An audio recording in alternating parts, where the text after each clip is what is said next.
Hi, this is Jeff Sass. I'm very excited that Paige invited me to be a part of the very first The Domain Show virtual conference. This is very exciting and I'm happy to be here.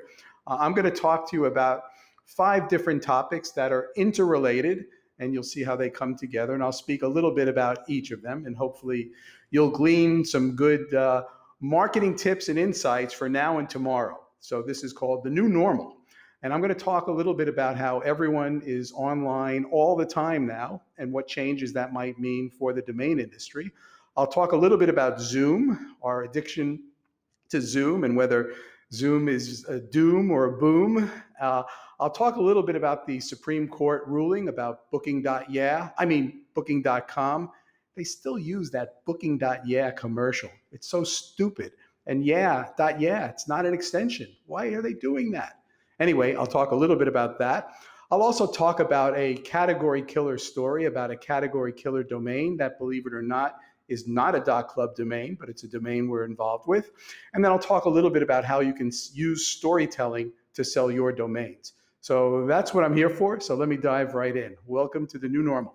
So online all the time. Since this pandemic has happened and everyone's under, shelter at home rules, we're all online all the time. And it's really interesting because now every business has to be online. And obviously that's good for domain names and website builders and hosting and all of the related services. But all these businesses that never had to think about going online before have to go online now.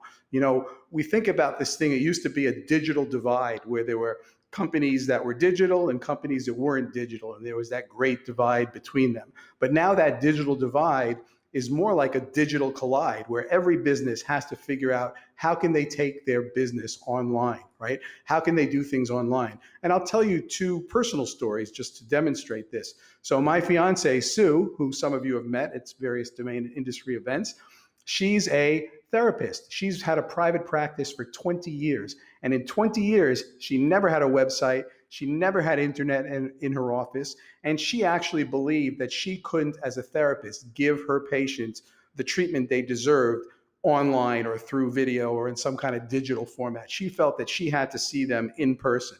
Well, here comes the pandemic. She's stuck at home. She needs to stay in business. She can't see her patients in person. So all of a sudden, she had to build a website, get a domain name. She had to figure out how to set herself up for telemedicine, to be able to conduct therapy through video chat, through Skype, through Zoom, et cetera, et cetera. And she did it. And the truth of the matter is, she's seeing more patients now digitally than she was ever seeing during the week physically, and she's really growing her business and able to help her patients very much in a digital format. So she had to go through that digital collide and cross that digital divide and become digital. Same thing happened to my son. My son, Zach, is a chef. He worked for a restaurant in Nashville that shut down during the pandemic. He was laid off, and he's used to working in a kitchen. He never had a need for a website. He never did anything digitally, but now he's stuck at home with my grandson. So he had to start figuring out how can he take his business digital. So we launched a website. He built a website. He had to get a domain name, hosting, the whole deal. And he figured out a model where he can actually take his cooking skills online and do it digitally. And so what he does now is people tell him what food they have in their kitchen right now, and he goes ahead and creates a custom recipe based on the food they already have, so they don't have to go shopping. And then they schedule a video chat, and during the video chat, he cooks the meal with them. They cook it together. He can see what they're doing. They can see him. He shows them how to do it right. He shows them how to plate it afterwards, and they have a fun, entertaining, and delicious cooking experience together. So he took his business digital because he had to, and he was part of that digital collide as well. And this is going to continue into the future, right? When the pandemic is over, when people are allowed to go out again, what's going to happen next? Well, none of this stuff is going to go away. The companies that launch new websites and figured out how to go digital are not going to stop. I believe that the future is hybrid, right? The future is going to be a hybrid existence where people are going to go back to some form of their normal physical world, but they're going to retain the new digital things they added. They're not going to shut down the websites. They're not going to stop using the domain names they registered. They're going to do a combination of both. Restaurants, that have relied on takeout business now, they're not going to stop offering takeout. They're not going to stop offering curbside pickup. And in fact, some of them are going to expand their takeout capabilities. You'll see many restaurants who have been using some of the delivery services. They're going to start trying to develop their own delivery services, right? So they don't have to pay the 30% markup to the Uber Eats of the world. So we're going into a situation where it's going to be a hybrid world, right? Doctors and therapists are not going to stop offering telemedicine to their patients. In fact, they're going to be hybrid. So Sue, she's moving into a new office in August. That new office is going to have internet for the first time in 20 years. It's going to have a computer on her desk. So she'll be set up to continue to offer telemedicine, to offer digital, to offer video conferencing as an option for her patients. And she'll have a hybrid practice. Maybe some patients will come in to see her in person once or twice a month and do telemedicine once or twice a month, et cetera. So we're going into this hybrid world. So the digital transformation that we're seeing is not going to go away. And that's good, of course, for us and for the domain name industry. Excuse me. Zoom, of course, we're not going to stop having all these Zoom calls with our family and with our friends and with our business associates. Zoom is going to continue long after the pandemic is stopped. We're all accustomed to it now. We're comfortable with it now. And Zoom actually is an interesting domain story because there are ways you can use Zoom with domain names. And I want to talk a little bit about that. This is actually something we've been doing at .club long before the pandemic came along, but we've been using a domain name to link to our Zoom account, right? So it makes it much easier. And I'll explain what I mean by that. So you can register a memorable domain name, right? Obviously, we're partial to .club, but it doesn't have to be a .club domain. It could be any domain. And every Zoom account has a link, a master link for the account. So you can set up domain forwarding so that domain name you chose forwards to your Zoom link. And when you do that, then anytime someone enters that domain name in their browser, it actually goes right to Zoom and opens up that Zoom meeting. It forwards to that Zoom meeting ID. And this is very powerful because if you have regular meetings with people all the time, instead of having to send out a new link each time and set up a new meeting each time, or having them remember the link or remember some wacky meeting ID, all they have to know is what your URL is. And I have a number of businesses and other people who I've taught how to do this. My gym, for example, I belong to a CrossFit gym. They were shut down during the pandemic. We started having our classes via Zoom. At the beginning, the coach was sending out every class 4 or 5 times a day, sending out a new Zoom link to everyone who was scheduled for that class. And every day you had to, go online or check your email and find out what the Zoom link was for that day. Pain in the butt. I explained this process to them. They loved the idea. They registered a domain name. They linked it to their Zoom account. They told everyone in the gym what the domain is. And now everyone in the gym, when it's time for their class, they know they just go to that domain name and the Zoom class starts. They don't have to look for a new one every day. They don't have to remember a wacky link. They just have to know that domain name. So it's a very powerful way to link domain names to Zoom or any other conference service you're using. And I think that this Zoom boom is actually good for the domain industry if more people understand that this is something that they can do. So we like that, right? So speaking of branding Zoom meetings and speaking of branding in general, let's talk a little bit about this booking.com, not booking.yeah, booking.com ruling from the Supreme Court of the United States, SCOTUS, right? So SCOTUS ruled that booking.com, with the .com, booking.com as a term, as a phrase, as a name, can be trademarked. And that was an interesting ruling. In her ruling, Justice Ginsburg, who wrote for the court, she explained that when the term booking, which is a generic term, is combined with .com, it's no longer a service class, right? It's no longer generic.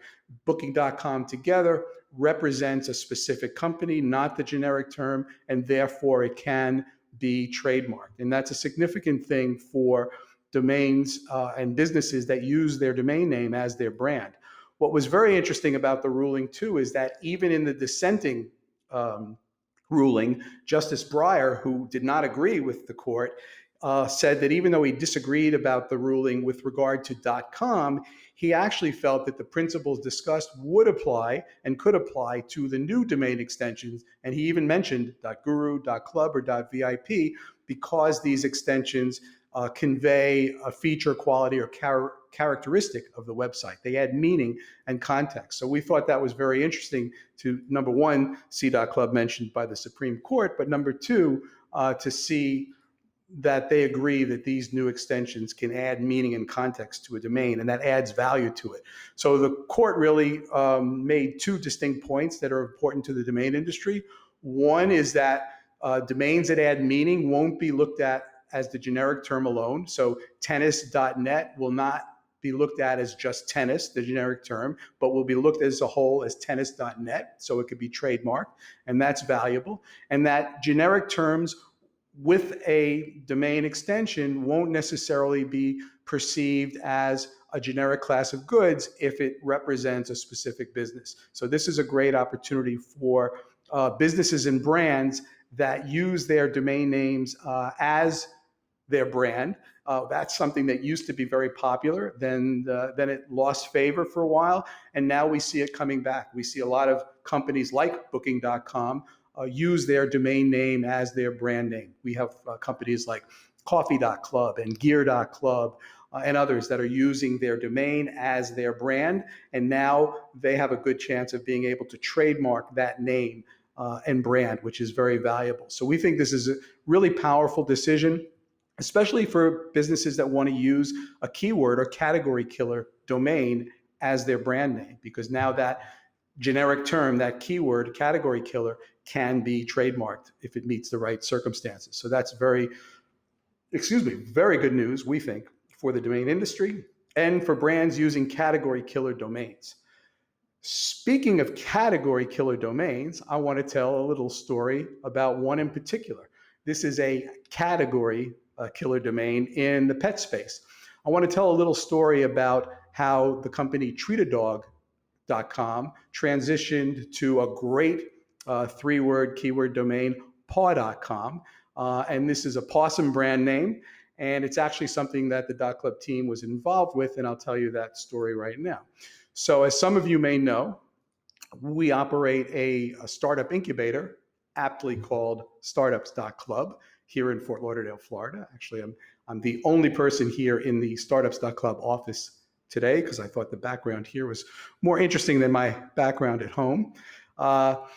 So Startups Club is an incubator. So in addition to the .club team having our offices here, we have a number of startups who also have worked out of our offices with us. And one of those companies was a company called treatadog.com. And they sell some very great and very popular dog products, mostly dog beds and waterproof dog blankets and some car seat covers and things like that. And as they worked in our space and were part of our incubator, we got more and more interested in their business and helped them out more and more, and eventually got more involved. And about a year ago, we were in a position to help them acquire the domain name paw.com. Now, paw.com is a killer name. It's a 3-character .com name. It's a word that has tremendous meaning. It's a category killer.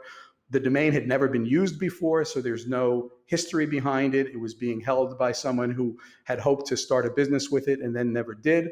So it's a fresh, beautiful brand, paw.com. And as paw.com, the company can actually expand because as treatadog.com, they were fairly limited to dog products. As paw.com, the sky's the limit. And in fact, the company recently introduced their first few products for cats. So anything with a paw is fair game for paw.com. So it's a great opportunity.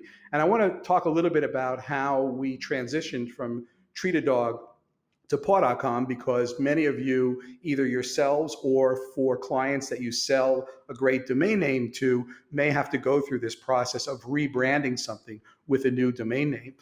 And by the way, since they rebranded as paw.com, their business has grown dramatically year over year.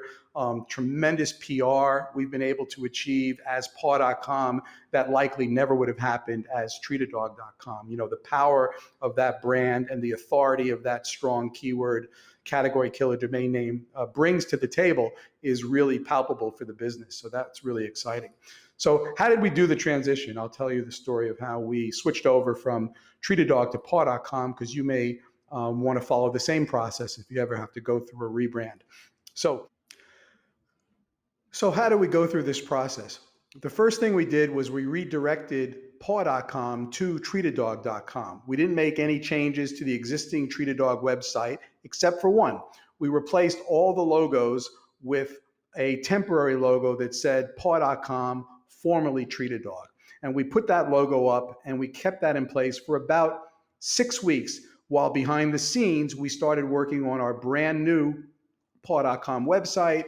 We did all the back-end SEO things we needed to do to make sure backlinks would work, and everything was prepared during that time so that when we transitioned to making paw.com the primary website, we wouldn't lose any of the authority or any of the backlinks and traffic and everything we had established as Treatadog beforehand.